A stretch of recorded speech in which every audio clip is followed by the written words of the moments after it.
Hi dear students, welcome to this session. நான் உங்கள் Bala sir. Electromagnetic இண்டக்ஷனில் இன்றைக்கி பார்க்க போகிற topic is very important topic. இதில் கொஸ்டின் வந்து உங்களுக்கு டெஃபனேஷனில் வரலாம், அப்ளிகேஷன்ஸில் வரலாம், அப்புறம் ஷார்ட் கமிங்ஸ், டிஃபெக்ட்ஸ், குறைபாடுகளில் வரலாம். இந்த மாதிரி 3 ஹெட்டிங்கில் நமக்கு வந்து எக்ஸாமினேஷன் பாயிண்ட் ஆஃப் வியூவில் நமக்கு வந்து கொஸ்டின்ஸ் வந்து இருக்குது. எலக்ட்ரோமேக்னெட்டிக் இண்டக்ஷனோட கண்டினியூட்டி தான் இந்த கொஸ்டின். இன்றைக்கி வந்து டெக்னாலஜிக்கலாக வந்து இன்றைக்கி பார்த்திங்கன்னா இந்த எலக்ட்ரோமேக்னெட்டிக் இண்டக்ஷன்லேருந்து நம்ம கண்டுபிடிச்சிருக்கிற இந்த எட்டி கரண்ட் வந்து ரொம்பவே இன்றைக்கி வந்து மனிதனுடைய வாழ்க்கையில் நிறைய பயன்பாடுகளை கொடுக்குது. நம்ம டிஸ்கஸ் பண்ணும்போது அது தெரியும், பார்ப்போம். எலக்ட்ரோமேக்னெட்டிக் இண்டக்ஷனை பற்றி உங்களுக்கு ஏற்கனவே தெரியும். So whenever there is a change in current or whenever there is a change in currentங்கிறது சரியானு சொல்லுங்கள் பார்க்கலாம். It's wrong. Whenever there is a change in magnetic flux associated with any closed loop or any area, எப்பொழுதெல்லாம் ஒரு பரப்போடு தொடர்புடைய காந்தப்பாயம் மாறுகிறதோ அங்கே மின்னியக்கு விசை தூண்டப்படுகிறது. அதுதான் மின்காந்த தூண்டல். சரியாக சொல்கிறோமா? whenever there is a change in magnetic flux associated or linked with a coil or loop or any closed area, definitely there will be an induced EMF. எப்பொழுதெல்லாம் ஒரு பரப்போடு தொடர்புடைய காந்தப்பாயம் மாறுகிறதோ அங்கே மின்னியக்கு விசை தூண்டப்படுகிறது. அதன் விளைவாக நமக்கு மின்னோட்டம், தூண்டப்பட்ட மின்னோட்டம் கிடைக்குது. அப்படிங்கிறதான் மின்காந்த தூண்டல் அப்படின்னு நம்ம சொல்கிறோம். இங்கேயும் அதே மின்காந்த தூண்டலுடைய அடிப்படையாகத்தான் இந்த விஷயம் பார்க்கப்படுகிறது. இப்போ நமக்கு வந்து இதுக்கு முன்னாடி பார்த்த எலக்ட்ரோமேக்னெட்டிக் இண்டக்ஷன் எல்லாம் நம்ம அந்த கண்டக்டர் வந்து என்ன ஃபார்மில் இருந்துச்சு அப்படின்னு பார்த்தீங்கன்னா அது வந்து ஒரு கம்பி சுருளாக இருந்திருக்கலாம். இந்த மாதிரி ஒரு காயில், ஆக்சுவலாக மைக்கேல் ஃபேரடே இந்த மாதிரி காயில் எடுத்து தான் வந்து எக்ஸ்பெரிமெண்ட் செஞ்சார். ஞாபகம் இருக்கும் உங்களுக்கு. ஸோ இது மாதிரி கம்பி சுருளாக இருக்கலாம். அப்போ இந்த கம்பி சுருளில் வந்து மின்னோட்டமானது காந்தப்பாயம் மாறுகிற பொழுது இதில் வந்து மின்னோட்டமானது தூண்டப்படுகிறது அப்படின்னு நம்ம பார்த்துருப்போம். ஸோ இந்த காயிலில் கரண்ட்டு போகிறது குவைட் நேச்சர். ஏன்னா அது மின்னோட்டம் போகிறதுக்கு ஒரு பாதை இருக்குது. அது it may be a straight line R it may be a closed loops. But மின்னோட்டம், தூண்டப்பட்ட மின்னோட்டம் இன்டியூஸ்டு கரண்ட்டு போகிறதுக்கான பாதையை நம்ம ஏற்படுத்தி கொடுத்துருக்கோம். ஸோ கரண்ட்டு இங்கேருந்து இங்கே போகலாம், அல்லது இங்கேருந்து இங்கே போகலாம், அல்லது இது மாதிரியான ஒரு ஸ்ட்ரைட் லைன். நம்ம மோஷனல் இஎம்எஃப் பார்த்துருக்கோம், இயங்கு மின்னியக்கு விசை. அதில் வந்து பார்க்கும் பொழுது கரண்ட்டு ஏயிலிருந்து பிக்கு இந்த டைரக்ஷனில் இன்டியூஸ்டு கரண்ட்டு போகுதுன்னு பார்த்துருக்கோம். ஸோ கரண்ட்டு போகிறதுக்கான பாதை இங்கே தெளிவாக இருக்குது. So induced current has a definite path to flow. அதனால் இங்கே ஒன்றும் பிரச்சனை இல்லை. ஆனால் என்ன பண்ணுறாரு, இந்த இயர் ஆஃப் 1851 1851 எலக்ட்ரோமேக்னெட்டிக் இண்டக்ஷன் எந்த வருஷம் கண்டுபிடிச்சாங்க? ஞாபகம் இருக்கா இருக்காவது? அந்த ஆர்டர் ஞாபகம் வச்சுங்க. 1821 ஆர்ஸ்டெட் வந்து கரண்ட்டு போகும்போது மேக்னெட்டிக் ஃபீல்டு கிடைக்குதுன்னு சொன்னார். தென் 1831 10 வருஷத்தில் எலக்ட்ரோமேக்னெட்டிக் இண்டக்ஷனை மைக்கேல் ஃபேரடே கண்டுபிடிக்கிறாரு. 1833 லென்ஸ்லா கண்டுபிடிக்கிறாங்க. அந்த இன்டியூஸ்டு கரண்ட்டோட டைரக்ஷன் அப்போசிங் த காஸ். கிட்டத்தட்ட 1831 அப்புறம் 20 வருஷத்தில் இந்த year of 1851 French scientist Leon Foucault அப்படிங்கிறவர் தான் இந்த எட்டி கரண்ட்டுங்கிறத வந்து கண்டுபிடிக்கிறார். அவர் என்னென்னா அதே எலக்ட்ரோமேக்னெட்டிக் இண்டக்ஷன் தான், ஆனால் அவர் எடுத்துக்கொண்ட அந்த மெட்டீரியல், அந்த கண்டக்டர் வந்து என்னென்னா ஒரு வட்டு, ஒரு தட்டுன்னு வச்சுக்கலாம், டிஸ்க் மாதிரியான ஒரு தின் ஷீட்டுன்னு கூட வச்சுக்கலாம், ஒரு பிளாக் இது மாதிரி இருக்கலாம், அல்லது வந்து ஒரு சிலிண்ட்ரிக்கல் ஃபார்மில் ஒரு மெட்டல் பிளாக்காக இருக்கலாம், இந்த மாதிரியான ஒரு திக்கான ஒரு மெட்டல் ஸ்லாபாக இருக்கலாம், இந்த மாதிரி இருக்கலாம். ஸோ இங்கேயுமே வந்து பார்த்தீங்கன்னா if you are able to make magnetic flux change, இந்த பரப்பில் உங்களால் காந்த பாயத்தில் மாற்றம் ஏற்படுத்த முடிஞ்சிச்சுன்னா, இந்த பரப்பாக இருக்கட்டும் அல்லது இந்த கர்வ்டு சர்ஃபேஸில் இந்த பரப்பில் நம்ம வந்து காந்த பாயத்தில் மாற்றத்தை ஏற்படுத்த முடிந்தால் இங்கேயும் மின்னியக்கு விசை தூண்டப்படுகிறது அப்படிங்கிறத கண்டுபிடிச்சது தான் இந்த ஃபோகால்ட்டோட ரோலு. லியோன் ஃபோகால்ட்டு, ஃப்ரெஞ்சு சயின்டிஸ்ட், இந்த இயர் ஆஃப் 1851. ஆனால் இப்போ சப்போஸ் இதில் D5 காந்தப்பாயம் மாற்றம் ஏற்படுது with respect to the time அப்படின்னா நமக்கு இன்டியூஸ்டு இஎம்எஃப் கிடைக்கும் வித் லென்ஸ் லா. அப்போ இந்த தூண்டப்பட்ட மின்னோட்டம் எங்கே போகும்? சப்போஸ் இந்த ஏரியாவில் மேக்னெட்டிக் ஃப்ளக்ஸை மாற்றியாச்சு, அப்போ இஎம்எஃப் வந்து இன்டியூஸ் பண்ணியாச்சு. கரண்ட் எங்கே போகும்? இப்போ ஒயர்னா ஸ்ட்ரைட் ஒயர்னா இப்படி போகலாம், காயில்லாம் இப்படி போகலாம். இதில் எப்படி போகும்? கரண்ட் இங்கே வரும்.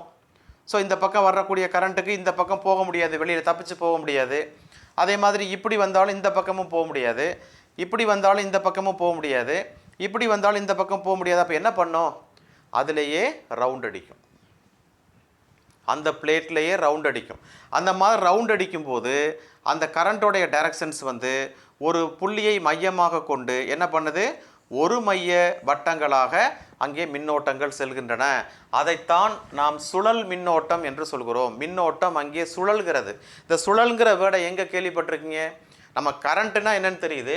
வாட் இஸ் எட்டி கரண்ட்? எட்டினா சுழல்னு அர்த்தம்.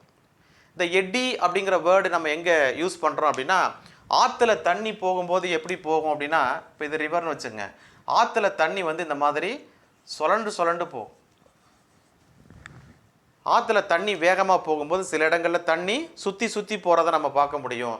அந்த மாதிரி கரண்ட்டு வந்து மெட்டல் பிளாக்கில் இந்த மாதிரி சுழல்கின்ற காரணத்தினால், ஒரு புள்ளியை மையமாக கொண்டு வட்டப்பாதையில் வரக்கூடிய காரணத்தினால், இப்போ இங்கேயும் வந்து பார்த்தீங்கன்னா கரண்ட் இந்த மாதிரி சர்க்குலர் பாத்தில் தான் போகும். ஏன்னா ட்ராப் ஆயிடுது, கரண்ட் வந்து வெளியில் போகிறதுக்கான வாய்ப்பு இல்லை. அப்போ அதுலேயே ரவுண்ட் அடிக்க வேண்டிய ஒரு சூழல் ஏற்படுது. அதனால் இதை என்ன சொல்கிறோம்னா சுழல் மின்னோட்டம் என்று சொல்கிறோம். சோ கால்டு எட்டி கரண்ட்டு, இதுக்கு இன்னொரு பேர் ஃபோகால்ட்டு கரண்ட்டு, ஃபோகால்ட்டு மின்னோட்டம் என்று அழைக்கப்படுகிறது. சரி, கண்டுபிடிச்சாச்சு. இந்த இயர் ஆஃப் 1851 கண்டுபிடிச்சாச்சு. இப்போ இதில் நன்மை இருக்கா தீமை இருக்கா அப்படின்னு பார்த்தோம்னா, நன்மையும் இருக்குது தீமையும் இருக்குது. முதல்ல நம்ம தீமை என்னன்னு சொல்லிடுறோம். தீமை வந்து மெயினாக வந்து இந்த எட்டி கரண்ட்டு வந்து ஃபார்ம் ஆகிறதுனால நிறைய எனர்ஜி லாஸ் வந்து ஏற்படும், நிறைய ஹீட்டு வந்து ஃபார்ம் ஆகும். சரியா? நிறைய வெப்பமானது உருவாகி வெளியேறுகின்ற காரணத்தினால வெப்ப இழப்பு ஏற்படும். அது ஒன்று தான் வந்து நமக்கு இது வந்து பெரிய லாஸ் அப்படின்னு நம்ம பார்க்க போகிறோம். ஸோ அதையுமே குறைக்கலாம், அந்த ஹீட் லாஸை வந்து குறைக்கலாம். குறைக்கிறதுக்கான வழிமுறைகள் என்ன அப்படிங்கிறத நான் சொல்கிறேன்.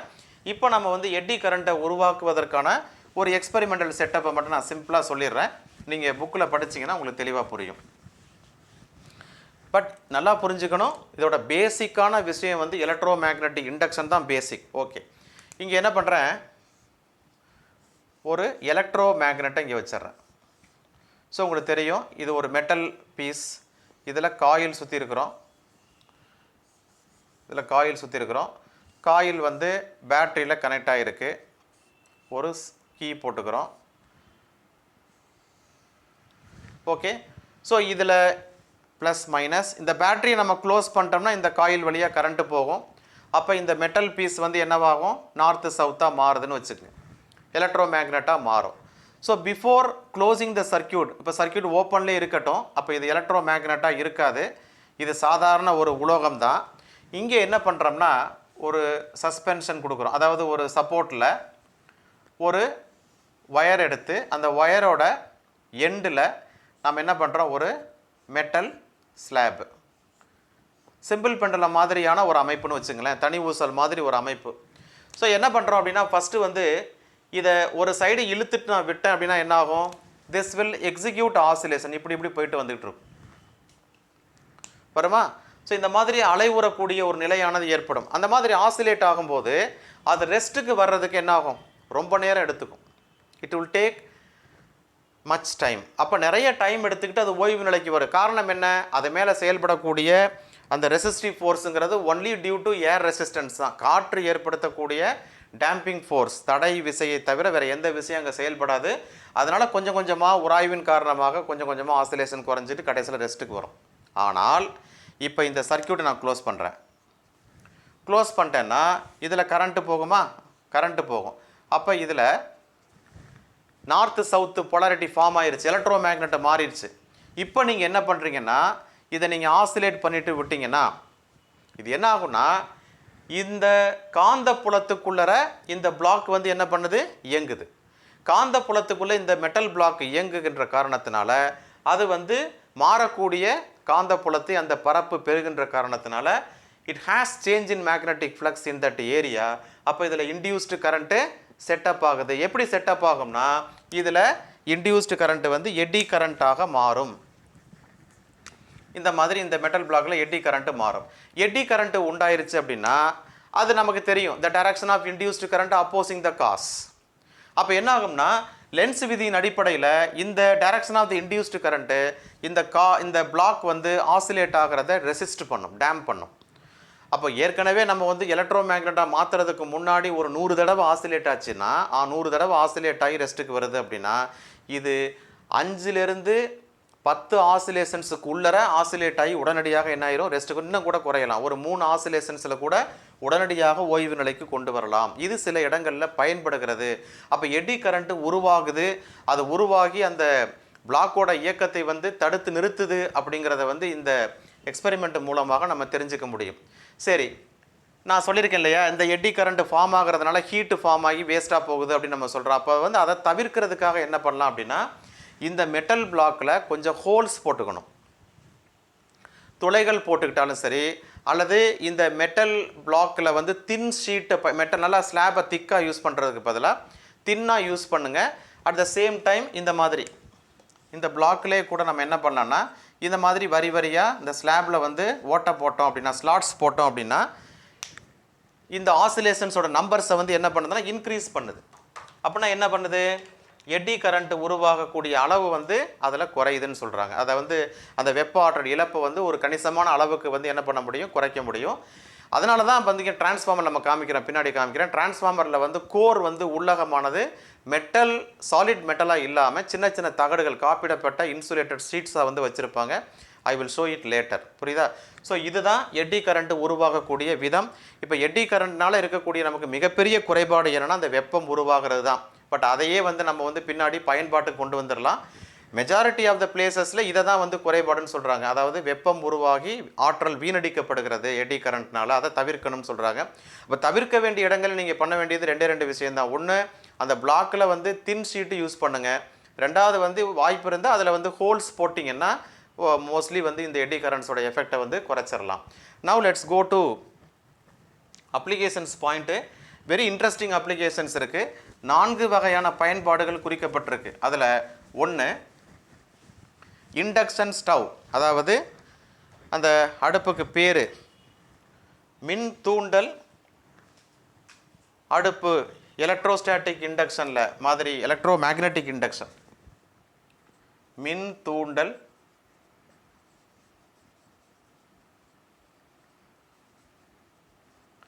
இண்டக்ஷன் ஸ்டவ் அப்படின்னு நார்மலாக பேசுவாங்க. இது ஒன்று. ரெண்டாவது வந்து மின்காந்த தடுப்பி, எலக்ட்ரோ மேக்னெட்டிக் பிரேக் சிஸ்டம். இது எங்கே யூஸ் ஆகுதுன்னு சொல்கிறேன். மூணாவது வந்து பார்த்திங்கன்னா சுழல் மின்னோட்ட சோதனை. அது எதுக்கு பயன்படுதுன்னு நம்ம பார்க்கலாம். சுழல் மின்னோட்ட சோதனை, டெஸ்டிங், எடி கரண்ட்டு டெஸ்டிங். நாலாவதாக பார்த்திங்கன்னா எலக்ட்ரோ மேக்னெட்டிக் டேம்பிங், அதாவது மின்காந்த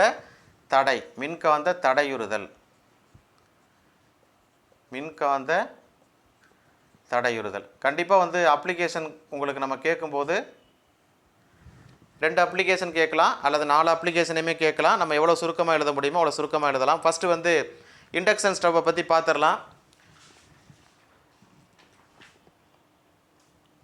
சுழல் மின்னோட்ட தடுப்பி அப்படிங்கிறது இங்கே வச்சுப்போம். மின்காந்த தடுப்பிங்கிறது பதிலாக இங்கே சுழல் மின்னோட்ட தடுப்பி, எடி கரண்ட் பிரேக்.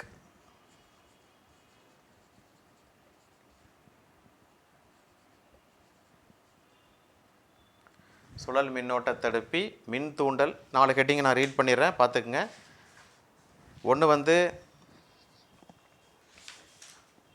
மின் தூண்டல் அடுப்பு, இண்டக்ஷன் ஸ்டவ்வு. 2 வந்து சுழல் மின்னோட்ட தடுப்பி, எடி கரண்ட் பிரேக் சிஸ்டம். 3வது வந்து சுழல் மின்னோட்ட சோதனை, எடி கரண்ட் டெஸ்டிங். 4வது வந்து மின்காந்த தடையுறுதல், electromagnetic damping. So first let us see இந்த மின் தூண்டல் அடுப்புன்னு சொல்கிறோம் இல்லையா, இண்டக்ஷன் ஸ்டவ் அப்படின்னு சொல்கிறோம். இந்த இண்டக்ஷன் ஸ்டவ் ரொம்பவே இன்றைக்கி வந்து பயன்பாடு உடையது. கண்டிப்பாக வந்து பவர் சப்ளை இருக்கணும், அது ஒன்று. எல்லாருமே பயன்படுத்த முடியுமானா எல்லாருமே பயன்படுத்தக்கூடிய அளவில் உள்ள விலை தான். குறைந்த மின்னாற்றலை பயன்படுத்தி எவ்வளோ குயிக்காக நம்ம வந்து சமைக்க முடியுமோ அவ்வளோ குயிக்காக வந்து சமைக்கலாம். இப்போ கிராமத்துலலாம் வந்து பார்த்திங்கன்னா இதை பயன்படுத்துறதுக்கான வாய்ப்பு இல்லை. நீங்கள் ஒரு சில பேர் பார்த்துருப்பீங்க, ஒரு சில பேர் பார்க்காம இருப்பீங்க. சிட்டிஸில் டவுன்ஸில் வந்து நிறைய வந்து இண்டக்ஷன் ஸ்டவ் வந்து பயன்படுத்துகிறாங்க. இந்த எடி கரண்ட்டுடைய மிகப்பெரிய பயன்பாடுகளில் ஒன்று இந்த இண்டக்ஷன் ஸ்டவ். இந்த இண்டக்ஷன் ஸ்டவ்வை பொறுத்த வரைக்கும் நான் இதில் என்ன நடக்குது அப்படின்னா, அந்த ஸ்டவ்வுக்குள்ளே வந்து ஒரு காயில் இருக்குது, புரியுதா? ஸோ அந்த காயில் வழியாக கரண்ட்டு போகும்போது it produces oscillating magnetic field, அதாவது அலைவுறக்கூடிய காந்தப்புலத்தை உருவாக்குது. அலைவுறக்கூடிய காந்தப்புலம் உருவான உடனேயே என்ன ஆகுன்னா, அந்த அடுப்பு மேலே வைக்கக்கூடிய பாத்திரத்தில் என்ன ஏற்படுதுன்னா சுழல் மின்னோட்டங்கள் ஏற்படுகிறது. சுழல் மின்னோட்டம் ஏற்படும் பொழுது நம்ம ஏற்கனவே என்ன சொல்லியிருக்கிறோம், அதில் வெப்பம் உண்டாகும்னு சொல்லியிருக்கிறோம். அந்த வெப்பத்தை பயன்படுத்தி நாம் சீக்கிரமே என்ன பண்ணிடலாம், குக் பண்ணிடலாம். இவ்வளோதான் விஷயம். உள்ள காயில் இருக்குது, காயிலில் கரண்ட்டு போகுது. கரண்ட்டு போகும்போது அங்கே ஆசிலேட்டிங் மேக்னெட்டிக் ஃபீல்டு, அதான் ரொம்ப முக்கியம். அலைவுறக்கூடிய காந்தப்புலம் அல்லது மாறக்கூடிய காந்தப்புலம் வச்சுங்க. அந்த மாறும் காந்தப்புலத்தின் மூலமாக அடுப்பு மேலே வைக்கிற பாத்திரம் என்ன பாத்திரம், மண்பாண்டங்கள், செராமிக் மெட்டீரியல்ஸ் இதில் பயன்படுத்தக்கூடாது. ஒன்று, அலுமினிய பாத்திரம் பயன்படுத்தக்கூடாது, காப்பர் பாத்திரம் பயன்படுத்தக்கூடாது, காப்பர் வெசல் வந்து யூஸ் பண்ணக்கூடாது. ஏன் யூஸ் பண்ணக்கூடாதுன்னா, those are not magnetic materials. நம்ம காந்த பொருள்களை வந்து பயன்படுத்த வேண்டும். குறிப்பாக வந்து என்ன யூஸ் பண்ணலான்னா, நம்ம ஏற்கனவே ஃபெரோ மேக்னெட்டிக் மெட்டீரியல்ஸை வந்து யூஸ் பண்ணலாம். ஃபெரோ மேக்னெட்டிக் மெட்டீரியல்ஸில் நீங்கள் இரும்பு பாத்திரம்னு எங்கேயாவது இருக்கா? இல்லை. அதுக்கு பதிலாக என்ன யூஸ் பண்ணுறோம், எவர் சில்வர் பாத்திரம் வந்து நம்ம யூஸ் பண்ணுறோம். அந்த எவர் சில்வரில் என்ன இருக்குன்னா ஃபெரஸ் மெட்டீரியல்ஸ் வந்து அதில் இருக்குது. அதனால் வந்து அதில் உடனடியாக மின்காந்த தூண்டல் நடந்து எடி கரண்ட்ஸ் வந்து ஃபார்ம் ஆகுது. ரைட்டா? மட்பாண்டங்களோ அலுமினிய பாத்திரமோ செராமிக் மெட்டீரியல்ஸோ கண்டிப்பாக பயன்படுத்தக்கூடாது. பயன்படுத்தினாலும் அது ஒர்க் பண்ணாது. ஓகேவா? இப்போ நான் இண்டக்ஷன் ஸ்டவ்வை முதல்ல காமிச்சிட்றேன். அதே போல் இண்டக்ஷன் ஸ்டவ்க்குள்ளே என்ன இருக்குது அப்படிங்கிறதையும் நீங்கள் ஜஸ்ட்டு பார்த்து தெரிஞ்சுக்கங்க. மோஸ்ட்லி சிட்டியில் இருக்கக்கூடிய ஸ்டூடெண்ட்ஸுக்கு இது தெரியும், ரூரலில் படிக்கக்கூடிய ஸ்டூடெண்ட்ஸுக்கு இது பார்த்துருக்கிறதுக்கான வாய்ப்பு குறைவு. அதுக்காகவே இதை காமிக்கிறேன். ஸோ ஆக்சுவலாக வந்து பார்த்தீங்கன்னா, இந்த இடத்துல ரவுண்டாக ஒன்று தெரியுதா, ரவுண்டாக தெரியுதா? அந்த ரவுண்டாக தெரிகிற அளவுக்கு தான் நீங்கள் பாத்திரத்தை யூஸ் பண்ணணும். பெரிய பாத்திரமோ அல்லது அந்த ஏரியாவை விட்டு கவர் பண்ணி வெளியில் வந்துட்டு இருக்கக்கூடிய பாத்திரத்தை நீங்கள் யூஸ் பண்ணக்கூடாது. ரவுண்டு தெரியுதா? அந்த ரவுண்டாக தெரிகிற இடத்துல இங்கே பாத்திரம் வைக்கணும். எவர் சில்வர் பாத்திரமாக இருக்கணும். அந்த ரவுண்டுக்கு தகுந்த மாதிரி நம்ம வச்சுக்கணும். நம்பர் 1. பவர் சப்ளை, இங்கே ஒயர் இருக்குது, பவர் சப்ளை கொடுத்துருவோம். ப்ளக் பாயிண்ட் இருக்குது, பவர் சப்ளை கொடுத்துருவோம். இங்கெல்லாம் வந்து நிறைய அட்ஜஸ்ட்மெண்ட்ஸ் இருக்குது பாருங்கள். ஜஸ்ட் அதை உங்களுடைய பார்வைக்காக காமிக்கிறேன். ஸோ இங்கே வந்து பார்த்தீங்கன்னா ஃபஸ்ட்டு வந்து இப்போ இட்லிக்கு ஒரு டெம்பரேச்சர், தோசைக்கு ஒரு டெம்பரேச்சர், கறி குழம்பு வைக்கிறதுக்கு ஒரு டெம்பரேச்சர், ஒன்றுக்கு ஒரு டெம்பரேச்சர் நம்ம ப்ளஸ் பண்ணிக்கலாம். டெம்பரேச்சரை வந்து இன்க்ரீஸ் பண்ணி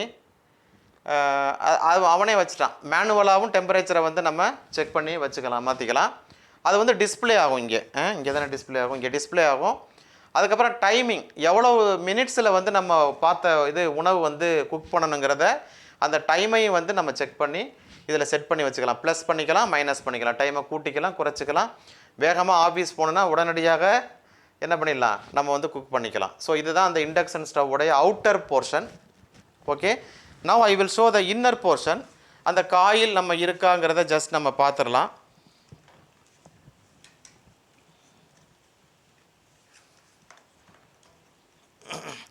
இதில் 2 பார்ட் இருக்கிறதுனால இதை தனியாக நான் பிரிக்க முடியலை. பிரிச்சுட்டா என்னை வீட்டில் பிரிச்சுருவாங்க. ஏன்னா புது ஸ்டவ் இது, நான் அப்புறம் காசு கொடுத்து வாங்கி கொடுக்கணும். ஜஸ்ட்டு நான் வந்து ஏன்னா இதில் வந்து பார்த்தீங்கன்னா எலக்ட்ரானிக் போர்டும் தெரியுது. எலக்ட்ரானிக் போர்டு இருக்கு இல்லையா? ஏன்னா நடுவில் வந்து 2 இருக்குது. லெஃப்ட் ஹேண்டில் வந்து காயில் இருக்குது, ரைட் ஹேண்டில் வந்து எலக்ட்ரானிக்ஸ் போர்டு இருக்குது, சர்க்யூட் போர்டு இருக்குது. அதை வச்சு தான் நம்ம டெம்பரேச்சரு, அந்த டைம் செட்டிங்ஸ் எல்லாம் இந்த போர்டு தான் கண்ட்ரோல் பண்ணுது. ஸோ காயில் வந்து பார்த்திங்கன்னா இது தான். ஸோ அதை மட்டும்தான் நம்ம மெயினாக நம்ம பார்க்க போகிறோம். ஐ will show the coil. So coil தெரியுதா உங்களுக்கு? ரவுண்டாக காப்பர் வைண்டிங்ஸ் தெரியுதா? ஸோ ரவுண்டாக இருக்கும் பாருங்களேன். ஸோ அதனால தான் வந்து இந்த பேன் வெளியில் வந்து நம்ம ரவுண்டாக போட்டிருக்காங்க. ஸோ இந்த காயிலில் வந்து கரண்ட்டு போகிறப்ப இந்த மாதிரி ரவுண்டாக இருக்கிறதுனால தான் நமக்கு வந்து ஆசிலேட்டிங் மேக்னெட்டிக் ஃபீல்டு, மாறக்கூடிய காந்தப்புலம் உருவாகுது. ஓகேவா? காயில் கிளியரா? குட். அப்போ மாறக்கூடிய காந்தப்புலம் உருவாகிறதுனால அப்போ இது மேலே கரெக்டாக நம்ம பாத்திரம் வைக்கும்போது அந்த பாத்திரத்தில் நமக்கு வந்து ஸோ இது மேலே நமக்கு பாத்திரத்தை வச்சிட்டோம் அப்படின்னா அந்த மாறக்கூடிய காந்த புலத்தினால் இதில் எடி கரண்ட் வந்து ஃபார்ம் ஆகும். எடி கரண்ட்டு இதில் ஃபார்ம் ஆகாது, நம்ம பாத்திரம் வைக்கிறோம் இல்லையா, பாத்திரத்தில் எடி கரண்ட்டு ஃபார்ம் ஆகி பாத்திரத்தில் ஹீட்டு ஃபார்ம் ஆகிடும். ஸோ நம்ம வந்து குக் பண்ணிக்கலாம். இதுதான் இண்டக்ஷன் ஸ்டவ். தேங்க்யூ. இந்த தேங்க்ஸ் யாருக்கு சொன்னேன்னா எங்கள் வீட்டில் உள்ளவங்களுக்கு சொல்லியிருக்கேன். ஏன்னா அவங்க தான் இந்த இண்டக்ஷன் ஸ்டவ்வை ஓப்பன் பண்ணுறதுக்கு எனக்கு பர்மிஷன் கொடுத்தாங்க. முதல்ல அவங்களுக்கு தேங்க்ஸு. ரெண்டாவது, சுழல் மின்னோட்ட தடுப்பி. இது என்னென்னா ட்ரெயினில் வந்து பிரேக் சிஸ்டம். சாதாரணமாக நம்ம பைக்கில், நம்ம சைக்கிளில் என்ன யூஸ் பண்ணுறோம், சைக்கிளில் வந்து லீவர் சிஸ்டம் யூஸ் பண்ணி பிரேக் பிடிக்கிறோம். பெரும்பாலான சைக்கிளில் பிரேக்கே பிடிக்காது, அது உங்களுக்குலாம் தெரியும். நம்ம பசங்கள்லாம் கிராமத்தில் பார்த்தீங்கன்னா எப்படி சைக்கிள் ஓட்டுவான்னு தெரியும்.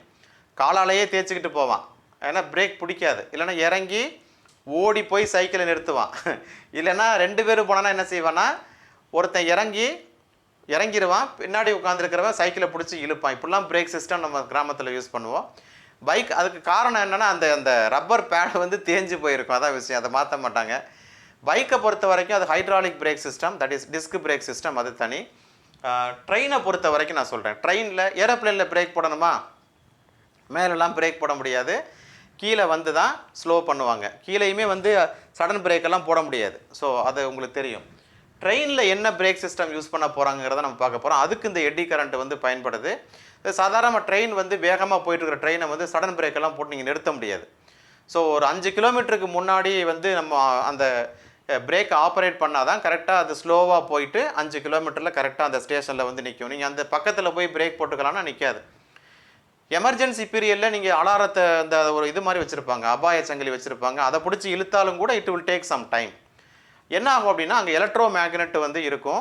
அதாவது தண்டவாளம் இருக்கு இல்லையா, தண்டவாளத்துக்கு மேலே ஒரு எலக்ட்ரோ மேக்னெட் வச்சுருப்பாங்க. என்ஜின் டிரைவர் வந்து பிரேக் அப்ளை பண்ண உடனே அந்த மெட்டல் பீசஸ் வந்து எலக்ட்ரோ மேக்னெட்டாக மாறிடும். மாறின உடனே என்ன ஆகும் அப்படின்னா அது ஆக்சுவலாக வந்து ஆல்டர்னேட்டிங் மேக்னெட்டிக் ஃபீல்டை க்ரியேட் பண்ணும். ஆல்டர்னேட்டிங் மேக்னெட்டிக் ஃபீல்டு க்ரியேட் ஆன உடனே தண்டவாளம் இருக்குல்ல, கீழே தண்டவாளத்தில் ரயிலில் உங்களுக்கு எட்டி கரண்ட் வந்து ஃபார்ம் ஆகும். அந்த எட்டி கரண்ட்டோடைய அந்த direction of the induced current வந்து அப்போசிங் த காஸ், அது வந்து லென்ஸ் லா படி ஒர்க் பண்ணுது. அப்போ யார் இங்கே காஸ், யார் காஸ் வந்து ரயிலுடைய இயக்கம். அப்போ அந்த ரயிலுடைய இயக்கத்தை வந்து இந்த எட்டி கரண்ட் செட்டப் இந்த ரயில் வந்து என்ன ஆகுது, ஸ்டாப் பண்ணு. இது one type of brake system. இன்னொரு இது வந்து 2 பக்கமே வீல் இருக்கும், சக்கரம் இருக்கும். அதுக்கு மேலே வந்து எலக்ட்ரோ மேக்னெட் வச்சுருப்பாங்க. எலக்ட்ரோ மேக்னெட்டுக்கு உள்ளர வந்து இந்த வீல் வந்து சுற்றிக்கிட்டு இருக்கும். இப்போ சுவிட்ச் ஆன் பண்ணிட்டாங்கன்னா எலக்ட்ரோ மேக்னெட் ஒர்க் ஆக ஆரம்பிச்சிருச்சுன்னா இது வந்து என்ன ஆகும்னா இந்த வீலில் வந்து எட்டி கரண்ட் வந்து ஃபார்ம் ஆகி அது வந்து அப்போசிங் த காஸ், அது வந்து கொஞ்சம் கொஞ்சமாக ஸ்லோவாகி உடனடியாக அது வந்து ஸ்டாப்புக்கு வராமல் கொஞ்சம் டைம் எடுத்து தான் வரும். இது வந்து பிரேக் சிஸ்டம் இன் ட்ரெயின்ஸு. 3வது வந்து சுழல் மின்னோட்ட சோதனை. இது நான் ஏற்கனவே சொன்ன மாதிரி தான். இப்போ இங்கே வந்து ஒரு ஸ்லாப் இருக்குது. இந்த ஒரு மெட்டல் வந்து நம்ம குவாலிட்டி கண்ட்ரோல் சொல்லுவோம். மெட்டல் வந்து இப்போ மேனுஃபேக்சர் பண்ணுறாங்க, ஒரு பெரிய மெட்டல் ஷீட்டு, அது பாய்லர் தயார் பண்ணணும், அந்த மாதிரியான உபகரணங்கள் செய்கிறதுக்காக அந்த மெட்டல் வந்து இருக்கும்போது அந்த மெட்டலில் ஏதாவது நம்ம கண்ணுக்கே தெரியாமல் கிராக்ஸோ இல்லை அது வந்து ஹோல்ஸோ இருந்துச்சுன்னா it will produce very very high dangerous things. அது வந்து ரொம்ப அபாயகரமான விளைவுகளை ஏற்படுத்தும். அப்போ we have to find out the defects. அதுக்கு வந்து என்ன பண்ணுறாங்கன்னா இந்த எடி கரண்ட் டெஸ்ட்டை வந்து யூஸ் பண்ணுறாங்க. ஸோ ஒரு காயில், இந்த மாதிரி காயில் ஆக்சுவலாக வந்து பார்த்திங்கன்னா இந்த காயிலுக்கு வந்து ஆல்டர்னேட்டிங் கரண்ட் சோர்ஸை வந்து கனெக்ட் பண்ணியிருப்பாங்க. ஸோ ஆல்டர்னேட்டிங் கரண்ட் சோர்ஸ் பண்ணும்போது ஆக்சுவலாக நமக்கு என்ன ஆகும் அப்படின்னு சொன்னால் ஆல்டர்னேட்டிங் கரண்ட் இதில் ஃப்ளோ ஆகிறப்ப வேரியிங் மேக்னெட்டிக் ஃபீல்டு வந்து நமக்கு கிடைக்கும். ஸோ இந்த மாதிரி நமக்கு வந்து வேரியிங் மேக்னெட்டிக் ஃபீல்டு கிடச்சிரும். ஸோ இந்த மாதிரி வேரியிங் மேக்னெட்டிக் ஃபீல்டு கிடைக்கும்போது இதை வந்து நம்ம பக்கத்தில் இந்த ஸ்லாபுக்கு பக்கத்தில் கொண்டு வந்தோம் அப்படின்னா இந்த வேரியிங் மேக்னெட்டிக் ஃப்ளக்ஸ் வந்து இந்த ஷீட்டுக்கும் கிடைக்கும். அப்போ இதில் என்ன ஆகும்னா எட்டி கரண்ட் வந்து ஃபார்ம் ஆகும். எட்டி கரண்ட்டும் என்ன பண்ணும்னா ஒரு மேக்னெட்டிக் ஃபீல்டை வந்து கிரியேட் பண்ணும். அது வந்து that will oppose the original magnetic field. ஏற்கனவே நம்ம மேக்னெட்டிக் ஃபீல்டு வந்து சப்போஸ் இந்த டைரக்ஷனில் இருக்குது அப்படின்னு சொன்னால் இங்கேயுமே வந்து மேக்னெட்டிக் ஃபீல்டு ஃபார்ம் ஆகும். இந்த மேக்னெட்டிக் ஃபீல்டு வந்து இதுக்கு ஆப்போசிட் டைரக்ஷனில் இருக்கும். இந்த மேக்னெட்டிக் ஃபீல்டு ஆப்போசிட் டைரக்ஷனில் இருக்கும். இன்ஃபேக்ட் வந்து இந்த எட்டி கரண்ட்டு அதோடைய அதோடைய ஆம்ப்ளிடியூடு, அதோடைய ஃபேஸு, அந்த சேஞ்சஸை வச்சு இதில் இருக்கக்கூடிய டிஃபெக்ட்ஸை வந்து கண்டுபிடிச்சிடுறாங்க அப்படின்னு சொல்கிறாங்க. That is called eddy current testing. And finally electromagnetic damping. இது நான் ஏற்கனவே நம்ம 3rd லெசன் படிக்கும்போது நம்ம சொல்லியிருக்கிறோம். மூவிங் காயில் கேல்வனாமீட்டரில் கரண்ட்டு போன உடனேயே அது வந்து என்ன ஆகும் அப்படின்னா, அந்த மூவிங் காயில் கேல்வனாமீட்டர் ஏற்கனவே பார்க்காதவங்க இப்போயும் பார்த்துங்க. உள்ளர வந்து ஒரு சிலிண்ட்ரிக்கல் தெரியுதா, ஒரு சிலிண்டர் தெரியுது. சிலிண்டருக்கு மேலே ரெக்டாங்குலர் காயில் இப்படி இருக்குது. ஸோ கரண்ட்டு போகும்போது இது ரொட்டேட் ஆகும் இந்த மாதிரி.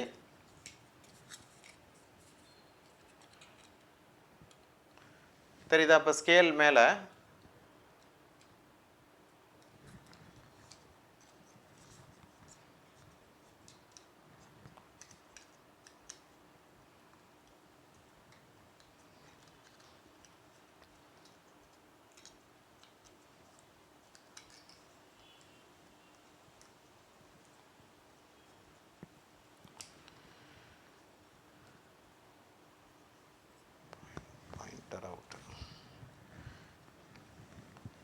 ஆக்சுவலாக வந்து இந்த கரண்ட் இந்த வயரில் போகும்போது இந்த காயில் வந்து ரொட்டேட் ஆகும் இந்த மாதிரி. நமக்கு ஏற்கனவே நம்ம காமிச்சிருக்கோம். The coil will rotate like this.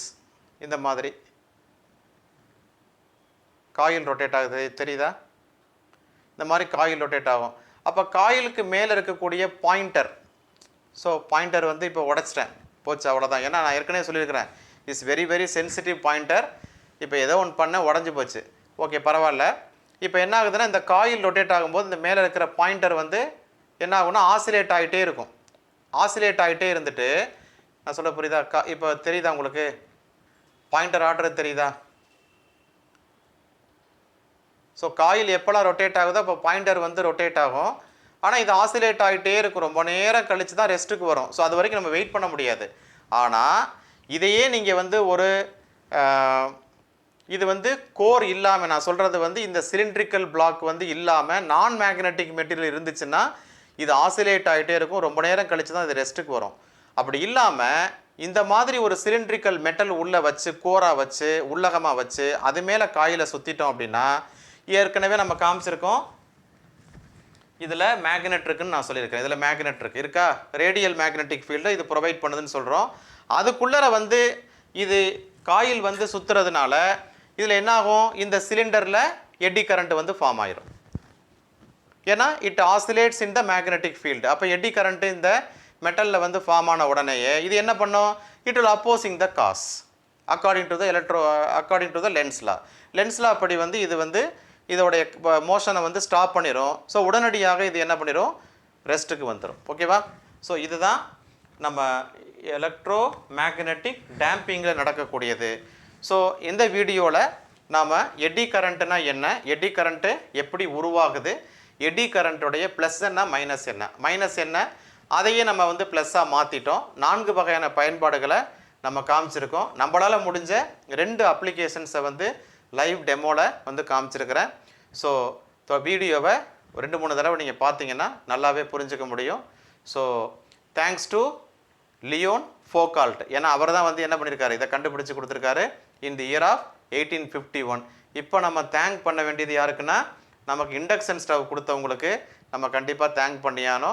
ஏன்னா உள்ளே இருக்குங்கிற விஷயத்தை, காயில் இருக்குங்கிற விஷயத்தை நம்ம பார்த்துருக்குறோம். அது வந்து ஆசிலேட்டிங் மேக்னெட்டிக் ஃபீல்டை ப்ரொடியூஸ் பண்ணுறதுங்கிறது நமக்கு தெரியுது. ஸோ இதை லைவாக பண்ண முடியாது. ஸோ பவர் சப்ளைங்கிறதுனால அதில் நம்ம வந்து பண்ண முடியாது. ஜஸ்ட்டு என்ன இன்டர்னல் பார்ட்ஸ் என்ன இருக்குங்கிறத நம்ம தெரிஞ்சுக்கிட்டோம். ஸோ வீடியோஸ் தொடர்ந்து பாருங்கள். கீப் வாட்சிங். தேங்க்யூ.